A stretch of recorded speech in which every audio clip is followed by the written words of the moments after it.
Mark Martin slams NASCAR's TV partners. They don't understand car racing. Imagine a world where the thrill of car racing is dictated by TV networks who have no clue about the sport. Sounds alarming, right?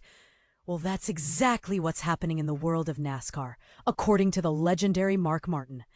In a shocking statement, Martin called out NASCAR's TV partners, saying they don't understand car racing and are trying to mold it into something it's not. But here's where it gets controversial. Martin believes these TV partners are pushing for a playoff bracket elimination format, similar to stick and ball sports like the MLB, NBA, or NFL, because that's what they're familiar with. And this is the part most people miss. This format is a far cry from the traditional full-season point system that many fans, including Martin, are advocating for. Martin's comments sparked a heated debate, with some arguing that the current format is exciting, and others claiming it's a departure from the sport's roots. As someone who has been in the sport for decades, Martin's opinion carries significant weight. He's been vocal about his desire to see a return to the traditional point system, where the driver with the most points at the end of the season is crowned the champion. But, as he pointed out, the decision ultimately rests with the TV networks, who are more concerned with ratings and revenue and the integrity of the sport. Martin's role in the playoff debate is that of a veteran advocate, and his position on the committee tasked with reviewing the championship format has been making waves. Recently, he got into a war of words with the hosts of a Sirius XM NASCAR radio program, who claimed they weren't referring to him, but the tension was palpable. So, what do you think? Should NASCAR stick with its current playoff format, or return to the traditional full-season point system? Do you think the TV networks have too much influence over the sport? Let us know your thoughts.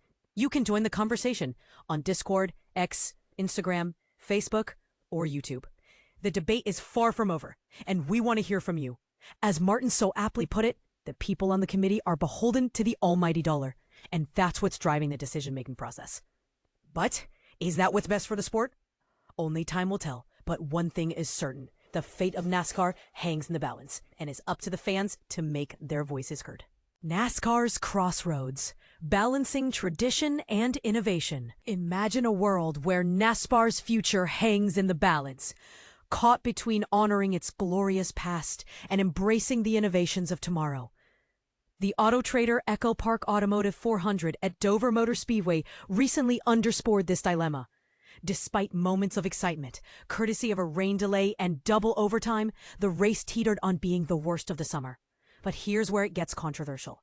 NASCAR's reluctance to adopt a higher horsepower package for shorter tracks has left fans and teams alike scratching their heads. This tweak, while simple, could be the key to unlocking more thrilling races. However, even if implemented, it might be too little too late. The big question is, can NASCAR find a way forward without sacrificing its past for the future, or vice versa? Let's give NASCAR credit where it's due. By scheduling races in midsummer and introducing new tire compounds, they've tried to create a more dynamic racing environment. The next-gen car has improved racing at intermediate ovals, making some of those races truly memorable and addressing safety concerns. Yet, on shorter tracks, the car's performance remains lackluster. The elephant in the room is the continued reliance on the playoffs and chase format, which, while popular with TV networks for drama and ratings, hasn't universally captured fans' hearts. The next-gen car, while not perfect, has some redeeming qualities. It's safer and has the support of manufacturers, which provides teams with valuable resources like research and simulator time. However, the challenge of creating a car that excels on all types of tracks, short, intermediate, and road courses, remains elusive. Street cars have evolved significantly over the years, becoming sleeker and more efficient, but race cars must still resemble showroom models. This is where the conflict arises. Should NASCAR abandon traditional tracks for more modern circuits, or should it adopt a dedicated race car body, potentially alienating manufacturers? The real answer likely lies somewhere in the middle. Perhaps NASCAR needs to reconsider its playoff format, or develop separate cars for different tracks. The long-term solution requires difficult decisions, but one thing is clear: sticking to the status quo won't carry the sport into a brighter future.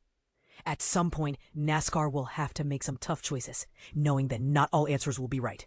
The question remains, what will NASCAR's future look like, and what will it take to get there?